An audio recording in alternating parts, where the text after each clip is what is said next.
So এখন আমি আবার স্টার্ট করেছি from this Bhawal place in Kaniganj. তো যদিও এইখানে এই রাস্তায় মোটামুটি টুকটুক টাইপের গাড়িগুলো চলে, which is very risky by the way, কারণ এরা সাইড দিতে চায় না এবং হচ্ছে অর্ডারের সিচুয়েশন তৈরি করে ফেলে ড্রাইভ করার সময় সাইড দিবে না এবং চাপাই দিবে। আমার পছন্দ নেই এইসব দিকটাতে করতে। কিন্তু গাইস আমি এখন যাচ্ছি এবং সোজা দেখতেই পাচ্ছেন একটা মাইক্রোবাস অবধিকভাবে আসছে। মানুষজন কেন যে এইভাবে উল্টাপাল্টা ড্রাইভ করে আর কি জানি না। মানুষের যে স্টেবলভাবে যে ড্রাইভ করে তাহলে সবাই সেফটি থাকে, আমি আপনার সবাই সেফটিভাবে থাকতে পারি। হ্যাঁ, বাকি সেফটি মালিক হচ্ছে আল্লাহ।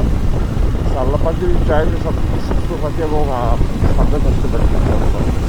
তো রাস্তাঘাট অনেক রোদ, প্রচণ্ড রোদ, আমি মানে আপনাকে বুঝতে পারবো না। এমনি আমি অনেকটা ডার্ক হয়ে গেছি এবং আরও ডার্ক হয়ে গেছে এখন। বাট আমি এখন শফিক অফিসের দিকে যাচ্ছি, সামনে শফিক কফি হাউস। এখানে বেশ অনেকবারই আসছি এবং আই লাভ দ্য প্লেস।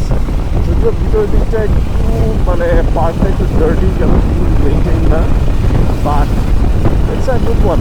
এখানে আপনি মজার ব্যাপার, এখানে রাস্তার পথে অনেক অনেক মসজিদ দেখা যাচ্ছে, যেটা আমার চমৎকার লেগেছে।